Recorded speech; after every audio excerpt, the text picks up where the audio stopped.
বন্ধুরা, গ্রামে নতুন বিয়ে হওয়া মেয়েদের তুলে নিয়ে গিয়ে ধর্ষণ করছে, তারপর তাদের হত্যা করে গ্রামে এখানে ওখানে লাশ ফেলে রাখছে। এমনভাবে নববধূদের ভোগ করে হত্যা করার রহস্য মোটেও উদ্ঘাটন করতে পারছিল না, তাই পুলিশ অফিসার বাধ্য হয়ে সে নিজেই বিয়ে করে। আর ওই সাইকো কিলারের জন্য অপেক্ষা করতে থাকে। সাইকো কিলারকে কি আদৌ থামানো সম্ভব? কি এই হত্যা করার পেছনে রহস্য?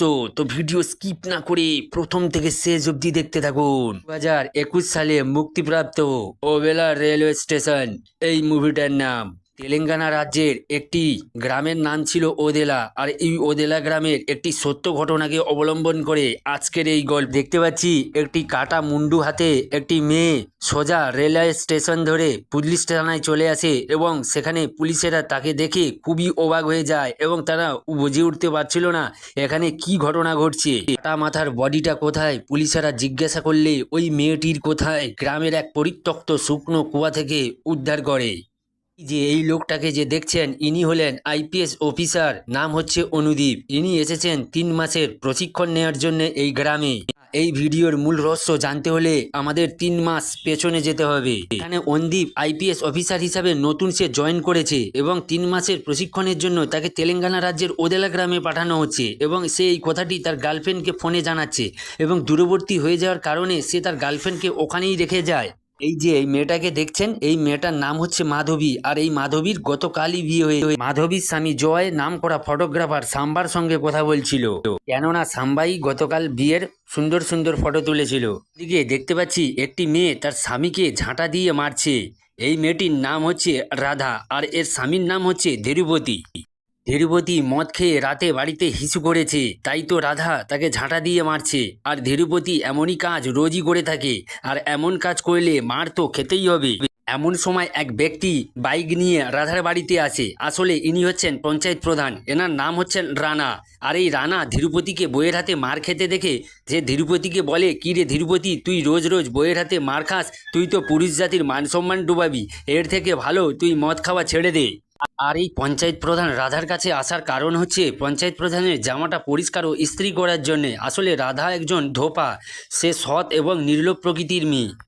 ওই দিনই রাতে জঙ্গলে কয়েকজন মিলে মদ খাচ্ছিল, আর ওদেরই মধ্যে একজন মোবাইলে মাধবীর ছবি দেখছিল। আসলে এরই নাম হচ্ছে বিবেক। এই বিবেক মাধবীকে মনে প্রাণে খুব ভালোবাসতো। এ কিছুতেই মেনে নিতে পারছিল না মাধবী এখন তার নেই। বিবেকের বন্ধুরা বিবেককে বলে, জীবনে কি করিলি তুই?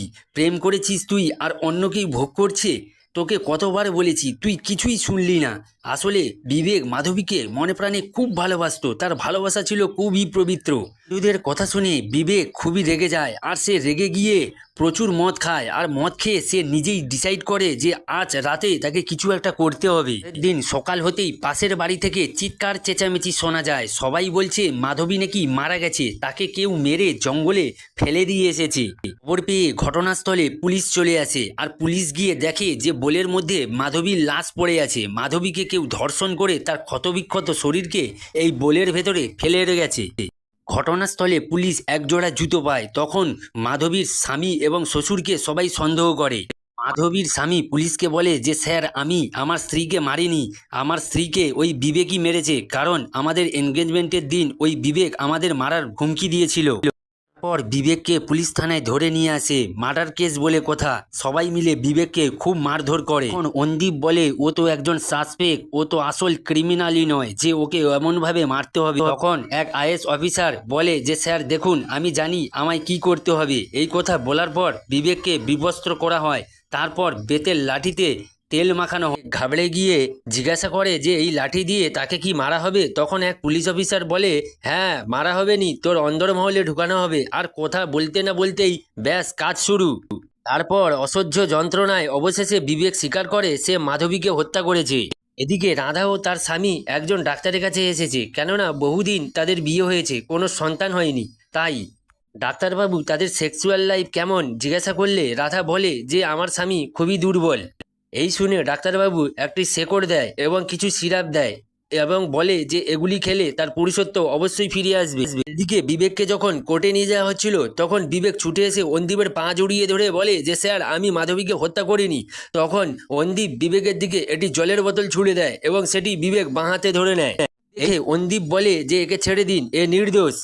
তখন এসআই ওখানে চলে আসে আর বলে যে আমি যেটা করেছি সেটাই ঠিক, ও সবার সামনেই স্বীকার করেছে এই দোষী। প্রমাণ দেখায় যে মাধবীর শরীরে যে ক্ষতবিক্ষত রয়েছে সেটি রাইট হ্যান্ডে করা হয়েছে, কিন্তু এদিকে বিবেক তো লেফট হ্যান্ডে। এদিকে জুতোর সাইজ যে 10 পাওয়া গেছে সেটা তো বিবেকের জুতোর সাইজ 8, আর মেডিকেল টেস্টে যেটা পাওয়া গেছে হত্যাকারীর বয়স আনুমানিক 30 হবে, কিন্তু এদিকে বিবেকের বয়স তো 25-এর নিচে। এই শুনে এসআই বিবেককে ছেড়ে দেয়, আর তখনই একটা ফোন আসে। এসআই দেরি না করে অন্দীপকে সাথে নিয়ে বেরিয়ে পড়ে। ঘটনাস্থলে গিয়ে দেখে একটি মেয়ের রক্তাক্ত দেহ পড়ে রয়েছে, আর আশেপাশে বলছে যে মেয়েটির নাকি সবে একদিন বিয়ে হয়েছে, হাত থেকে মেহেন্দির দাগ এখনো অবধি যায়নি। এদিকে অন্দীপ মৃত মহিলাটির পাশে একটি ফোন পায়, কিন্তু ফোনে চার্জ ছিল না, তাই সে ফোনটিকে নিয়ে রাতে থানায় যায় এবং সেখানে চার্জ দেয়। তারপর ফোনটিকে অন করে সে সব মেসেজ কল সব চেক করে, কিন্তু কোনো কিছু পায়নি। তারপর সে গ্যালারি ওপেন করে, সেখানে একটি ভিডিও পায়। ভিডিওতে শুধু অডিও ছিল, কিন্তু কোনো কারোর ফেস দেখা যাচ্ছিল না। এবং সেই ভিডিওতে ক্লিয়ার জিজ্ঞাসা করছে যে তার স্বামীর সাথে প্রথম রাতে কিভাবে সে সেক্স করেছে। সেই মহিলাটি ভয়ের মারে যেভাবে বলছে ঠিক সেইভাবে কিলার তাকে ধর্ষণ করেছে। তিরুপতির ভাই চান্দু সে ফোন করছে তার বন্ধু সাম্বাকে এবং জিজ্ঞাসা করছে যে কোথায় পাস এইসব ভিডিওগুলো, আমাকে পাঠা তো দেখি। তখন সাম্বা বলে হ্যাঁ পাঠাচ্ছি, তুই দেখে কিন্তু ডিলিট করে দিস। আর তখনই তার ভাবি চান করতে যাচ্ছে। সাম্বাকে বলে তুই এখন ফোনটা রাখ, আমি পরে ফোন কর। চান্দুর ভাবি চান করা শুরু করলে চান্দু এক ফকর থেকে সব দেখে এবং ভিডিওতে সে রেকর্ডিং করে, কিন্তু এক মহিলা চান্দুকে দেখে নেয় আর জিজ্ঞাসা করে তুই এখানে কি করছিস। তখন চান্দু বলে যে আমি আমার বউকে চান করতে দেখছি। তখন মহিলাটি বলে আগে তুই বিয়ে কর তারপর দেখবি। রাস্তা দিয়ে একটি মেয়ে হেঁটে যাচ্ছিল আর তার ভিডিও করছে সাম্বা, আর এদিকে কয়েকজন পুলিশ সেই লাশের কাছে থেকে যে ফোনটি পাওয়া গেছিল তার অডিও কয়েকজন লোককে শোনাচ্ছে, কিন্তু লোক কিছুতেই সেই অডিও চিনতে পারছিল না। অবশেষে পুলিশ ধীরুপতির কাছে আসে এবং সেই অডিওটা শোনায়। অডিওটা শুনে ধীরুপতি বলে যে হ্যাঁ এটা আমার খুব চেনা লাগছে। তখন সাম্বা খুব ঘাবড়ে যায়, এতে পুলিশের খুব সন্দেহ হয়। তারপর সাম্বাকে সে পুলিশ থানায় নিয়ে আসে। ভয়েস রিকগনিশন সফটওয়্যার ব্যবহার করে সাম্বার ভয়েসের সঙ্গে ম্যাচ করানোর চেষ্টা করে, কিন্তু সাম্বার ভয়েসের সঙ্গে ম্যাচ করে না। এদিকে এক উকিল চলে আসে আর সে প্রমাণপত্র দেখায় যে ওই দিন একই টাইমে সাম্বা এক বিয়ে বাড়িতে ছিল। এসপি ফোন করে এসআইকে তাড়াতাড়ি কেসের ফাইল জমা দিতে বলে। এতে এসআই খুব চিন্তায় পড়ে যায়, সে কিভাবে তাড়াতাড়ি ফাইল জমা দিবে। এদিকে অন্দীপ এসআইকে এইভাবে চিন্তায় দেখে সে বিভ্রান্ত হয়ে যায়। অন্দীপ রেগে গিয়ে এসআইকে বলে যে আপনি শুধু শুধু চিন্তা করছেন, এখন টেকনোলজি অনেক উন্নত হয়েছে, ডিএনএ টেস্ট করলেই তো আসল কিলার ধরা পড়ে যায়। তখন এসআই অন্দীপের উপরে রেগে গিয়ে বলে হ্যাঁ কিছুদিন আগে এক ধর্ষণকারী ঘটনা নিয়ে ডিএনএ পাঠিয়েছিলাম টেস্ট করতে, কিন্তু তার রেজাল্ট আসতে লেগে গেছিল প্রায় 6 মাস। অন্দীপ কিছু জায়গার কথা বলে সেখানে ডিএনএ টেস্ট 4 দিনের মধ্যে চলে আসে। তখন এসআই বলে যে কিভাবে গ্রামের সবাইকে ডিএনএ টেস্ট করব, এটা কি সম্ভব। অন্দীপ বোর্ডে উঠে গিয়ে একটা ছক আঁকে, সে গ্রামের সমস্ত বাচ্চা মহিলা এবং বুড়োদের বাদ দিয়ে সে একটা লিস্ট করে, আর সেই লিস্টে দেখা যায় যে 20 থেকে 25 জনের ডিএনএ টেস্ট করলেই হয়ে যাবে। আর যাদের জুতো সাইজ 10 আর বয়স 25 থেকে 30-এর মধ্যে। এসআইকে রাজি করিয়ে ওই 20 থেকে 25 জনের স্যাম্পেল নিয়ে টেস্টে পাঠায়, কিন্তু টেস্টের রিপোর্ট আসতে সময় লেগে যাবে 10 থেকে 20 দিনের মধ্যে। এরই মধ্যে অপেক্ষা করা ছাড়া আর কিছুই ছিল না, কিন্তু এরই মধ্যে ঘটে যায় এক বিপত্তি। পঞ্চায়েত প্রধান আসে তার মেয়ের বিয়ের কার্ড দিতে সমস্ত পুলিশ কর্মী। অন্দীপ গ্রামের পঞ্চায়েত প্রধানকে তার মেয়ের বিয়ে পিছিয়ে দেওয়ার কথা রিকোয়েস্ট করে, কিন্তু এতে পঞ্চায়েত প্রধান কোনো মতে রাজি ছিল না। পঞ্চায়েত প্রধান অন্দীপকে বলে যে গ্রামের আর 5টা মেয়ের থেকে আমার মেয়ে সম্পূর্ণ আলাদা, আর কারই বা সাহস হবে যে আমার মেয়ের দিকে তাকাতে। আমার মেয়ের বিয়ে হবে, কেউ আটকাতে পারবে না। এই বলে সে বিয়ের কার্ড দিয়ে ওখান থেকে বেরিয়ে পড়ে। দিনকারই সকালবেলা অন্দীপ প্রধানকে ফোন করে বলে যে আপনার মেয়ের বিয়েটা দয়া করে পিছিয়ে দিন, কিন্তু প্রধান কোনো মতে রাজি ছিল না। অন্দীপের ফোন কেটে দেয়। দেখা যায় রাধার স্বামী লুকিয়ে লুকিয়ে মদ খাচ্ছে, আর রাধা দেখে ফেলায় ওখান থেকে চলে এসে সে ভিড়ের মধ্যে নাচতে শুরু করে দেয়। এদিকে দেখা যায় প্রিয়াকে নিজে হাতে সাজিয়ে দিচ্ছে, আর শ্যাম্বা বিভিন্ন ধরনের ফটো তুলছে, কিন্তু ফটো তোলার বাহানায় সে বিভিন্ন অ্যাঙ্গেল থেকে সে নোংরা নোংরা ফটো তুলতে থাকে। এদিকে পঞ্চায়েত প্রধান বাইরে বসে তাস খেলছিল, হঠাৎ করে পুলিশ চলে আসায় পঞ্চায়েত প্রধান রেগে গিয়ে বলে যে আপনাদের আমি ইনভাইট করেছি আমার মেয়ের বিয়েতে খেতে, কিন্তু আপনারা চলে এসেছেন পাহারা দিতে। এদিকে অন্দীপ পুলিশদের ফোন করে বলে যে পরিস্থিতি কেমন। তখন পুলিশরা বলে যে হ্যাঁ স্যার, আমরা তো ভালো দেখছি পরিস্থিতি। অন্দীপ বলে যে তোমরা সারা রাত কড়া পাহারা দিও, হেয়ালিপনা করো না। সকালবেলা অন্দীপ ফোন করে পুলিশদের থেকে জানতে চায় যে প্রিয়া এখন কেমন আছে। তখন পুলিশেরা জানায় যে প্রিয়া এখন জীবিত আছে, সে তার বান্ধবীকে ছাড়তে রেলওয়ে স্টেশনের দিকে যাচ্ছে।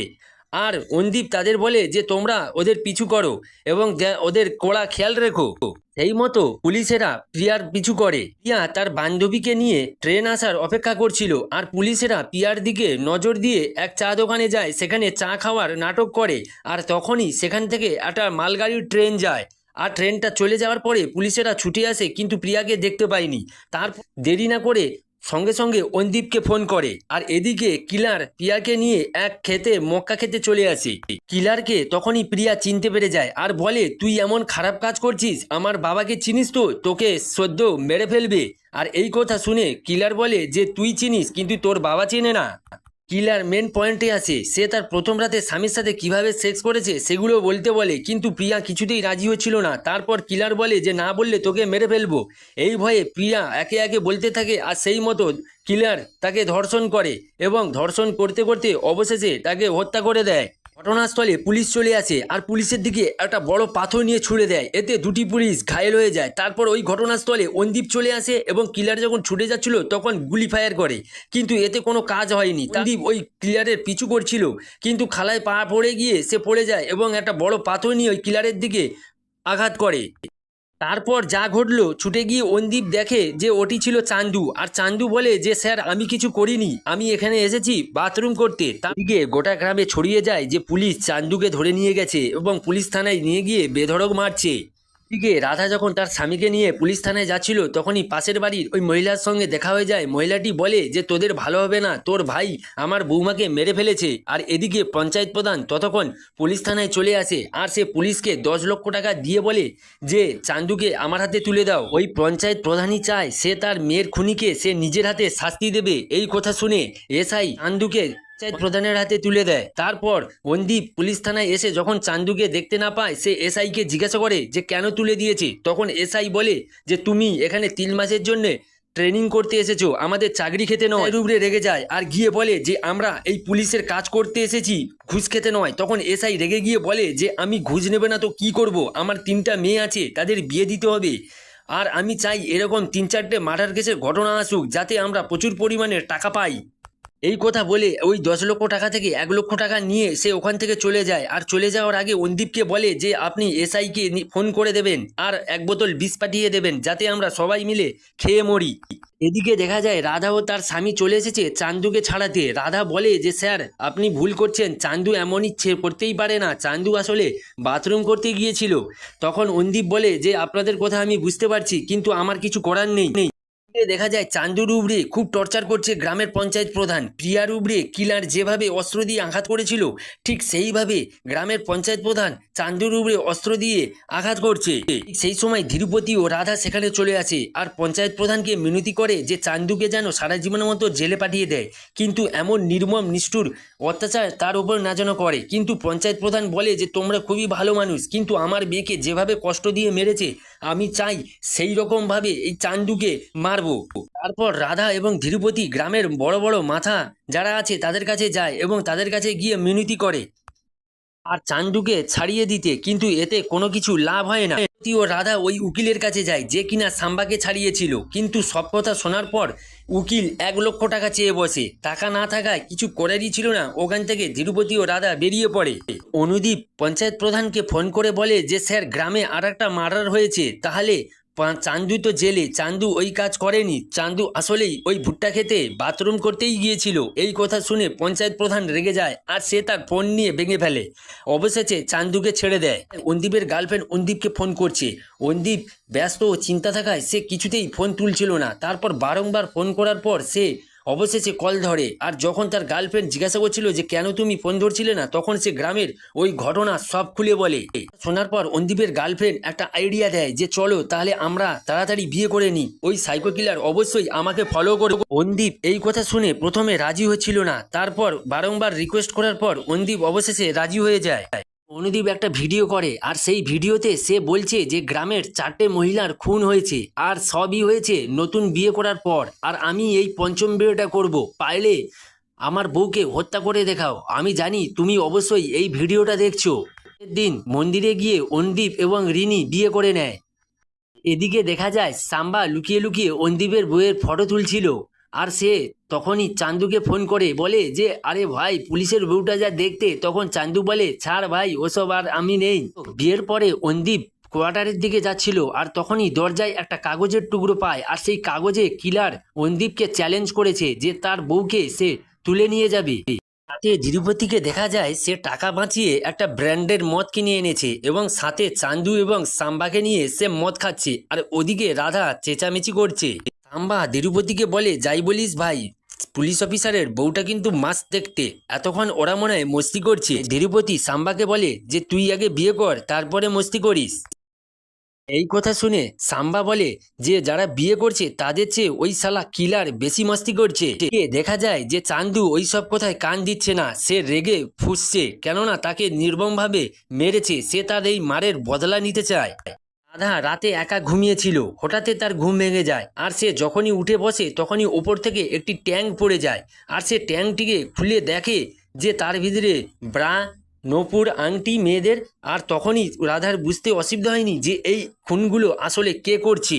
তখন দেরি না করে রাধা ওইসব অলংকার নিয়ে ধীরে ধীরে বেরিয়ে যাচ্ছিল, আর তখন ধীরুপতি দেখে তাকে জিজ্ঞাসা করে সে কোথায় যাচ্ছে, আর রাধা টয়লেটের কথা বলে সে ওখান থেকে বেরিয়ে যায়। সে প্রথম পঞ্চায়েত প্রধানের কাছে যায় এবং সে আংটি একটা দেখিয়ে বলে যে এটা তোমার মেয়ের। তখন পঞ্চায়েত প্রধান বলে হ্যাঁ।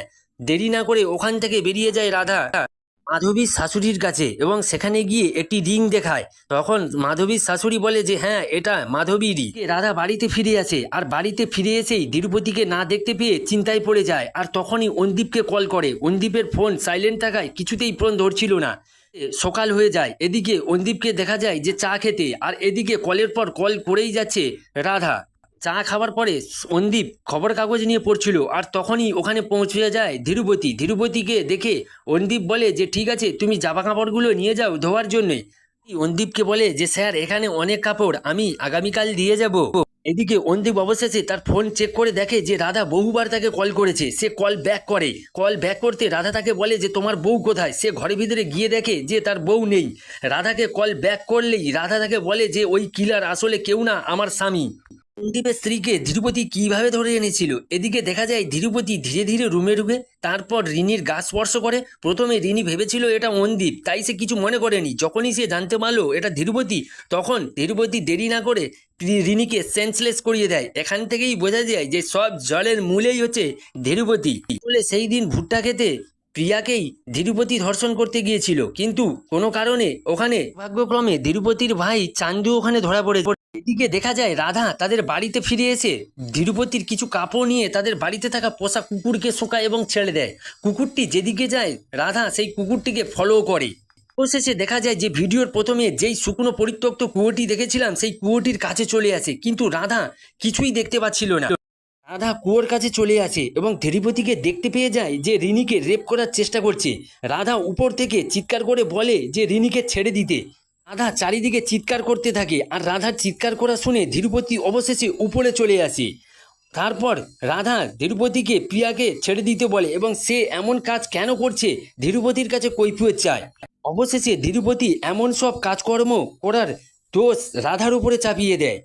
ধীরুপতিকে বিয়ে করতে একদম রাজি ছিল না, কিন্তু 3 মাস আগে তার বাবা মারা যাওয়ায় সে বাধ্য ছিল ধীরুপতিকে বিয়ে করতে। রাতে যখন ধীরুপতি রাধাকে সেক্স করতে যাচ্ছিল, তখন তার মুখ থেকে গন্ধ আসায় রাধা ধীরুপতিকে বলে যে তুমি ব্রাশ করো না। তার শরীর থেকে গন্ধ আসতে থাকে। রাধা বলে যে তুমি সাবান মাখো না। সব কথা শুনে ধীরুপতি কিছুটা নার্ভাস হয়ে যায়। তখন রাধা ধীরুপতিকে বলে যে গ্রামের লোকের কাছ থেকে যেমনভাবে শুনি তুমি তেমনটা নও। তখন ধীরুপতি রাধাকে বলে যে তুমি গ্রামের লোকের কাছ থেকে কি শোনো?